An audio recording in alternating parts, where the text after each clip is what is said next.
ہمارے کتنی مسلم بچیاں ہیں جو ہندوؤں کے ساتھ بھاگ جاتی ہیں،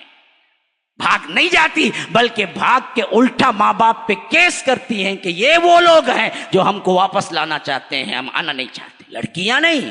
لڑکوں کا بھی یہی حال ہے۔ وجوہات کیا ہیں جی؟ وجوہات کی تلاش میں جاؤ آپ۔ ماں باپ نے انہیں کبھی قرآن سنایا نہیں، سمجھایا نہیں، پڑھایا نہیں، سکھایا نہیں، دلوں کے اندر عظمت خداوندی بٹھایا نہیں، انہیں دراصل پیار و محبت نہیں دیا، ایسا تعلق اور ایسا کردار گھروں میں پیش کیا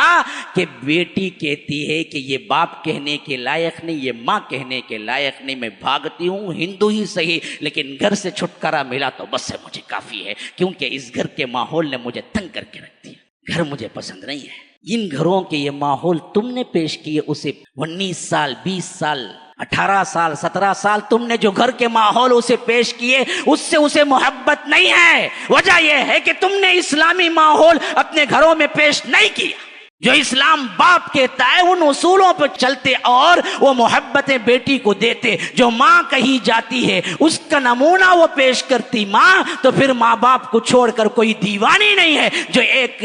لونڈے کے پیچھے بھاگ جائے۔ وجوہات کیا ہیں سوچو، میرے جذباتی الفاظ پہ غور نہ کرو، میرے درد دل کو غور کرو، سوچو وجوہات کیا ہیں۔ ہم اپنے گھروں کو اسلامی بنانے کے لیے تیار نہیں ہیں میرے بھائیوں، ہم اپنے گھروں کی اصلاح نہیں چاہتے ہیں۔ اگر یہ حالت ایسے ہی باقی رہی ہے، یہی ماحول رہا، پھر تو یاد رکھو مسلم بچیاں ہمارے ہاتھوں سے گئی، مسلم بچے ہمارے ہاتھوں سے گئے اور انہیں یہ احساس تک بھی نہ ہوگا انہوں نے کیا پیارا دین چھوڑ کے کیا ہے فرار اختیار کی، جو دنیا میں بھی برباد کر دینے والی، آخرت بھی برباد کر دینے والی ہے۔ وہاں جہنم کا ایندھن ہے، یہاں بھی اگر جہنم نہیں تو جہنم سے کم ماحول بھی نہیں ملے گا، کیونکہ ایک غیر مسلم لے جاتا ہے برباد کرنے کے لیے، آباد کرنے کے لیے نہیں، 1-2 سال رکھتا ہے، اس کے پیٹ میں اپنا بچہ دیتا ہے اور اسے بے یار و مددگار سڑک کے کنارے بھیک مانگنے کے لیے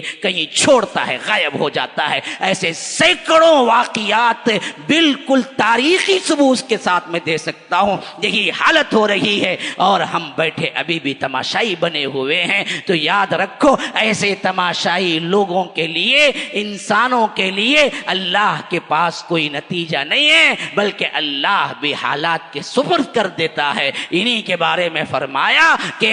نسوا اللہ فنسیہم، یہ اللہ کو بھلا دیے، اللہ نے بھی ان کو بھلا دیا۔ جاؤ تمہارے حالات پہ ہم رحم نہیں کریں گے، تم نہیں پلٹو گے،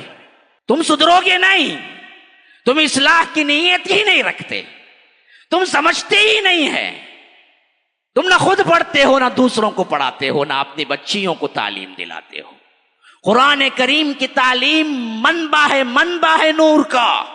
قرآن کی عظمت کو اگر دل میں بٹھا لیں، قراءت سے محبت ہو جائے، تلاوت سے محبت ہو جائے، اللہ کے قرآن سے آپ کی بے چینی دور ہو جائے، تو اللہ تبارک و تعالی کا یہ فضل اتنا بڑا ہے کہ دنیا میں اس سے بڑا کوئی فضل